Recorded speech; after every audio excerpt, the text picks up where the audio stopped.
Starting with the name of Allah. Assalamu alaikum. My name is Tayyaba. I am from 4th semester section A2.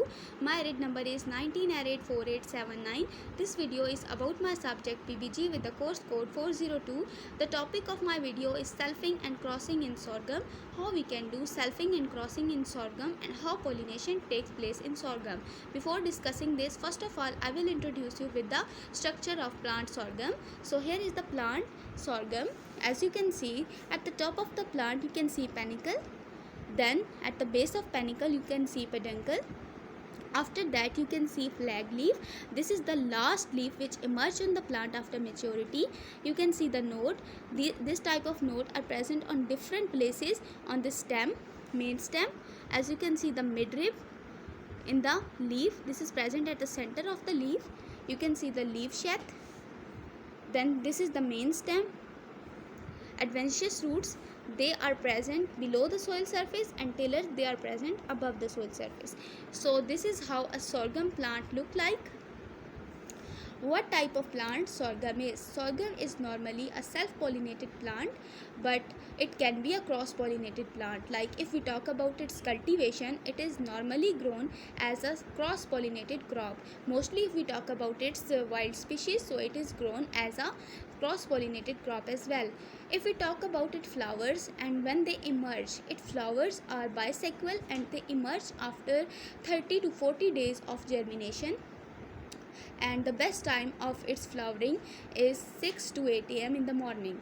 So this is how a flower of sorghum grow. And what type of pollination sorghum has? It has self pollination, but cross pollination chances are also there. So if you have a field and you have grown some varieties and there is a chance of cross pollination and you want to get the result of self pollination and you want to avoid cross pollination, what you have to do, you have to select the plant on which you want to get the results of self pollination.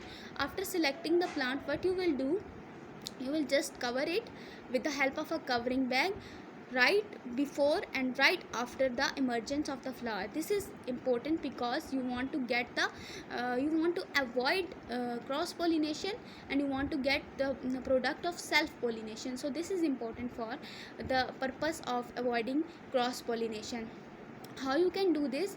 Simply just snip off any of the florets if they are open, because you know in the floret anther and stigma both are present and there are chances that the flower develop into seeds. So they may be a result of cross pollination as they could already been cross pollinated. So in order to avoid the risk of cross pollination, you just snip off any of the florets from the top and bottom, and after that you just cover it with the help of a covering bag. And before covering it, you just have to remove the flag leaf as well from its base, and after that you just let the covered penicil for 10 to 15 days as it is, and after that you just have to remove the covering bag, as you know it is a sufficient time for the flowers to grow and to fertilize. So it is a best time for the flower to grow and its fertilization is almost completed. So after that you have to tag your self pollinated plant, and this is how you can do self pollination in sorghum. And the cross pollination, as you know that it can be done easily with the help of birds, and you can even shed the pollen grains onto the another plant, and this is how you can do cross pollination. But the procedure of self pollination is a little bit different. And one thing important to know is sorghum head, they tend to get moldy in the rainy season. So this type of pollination, self pollination or covering of bag should be done during the dry season so that they don't get moldy in the dry season. So this is how you can do self pollination in sorghum. Thanks for watching it.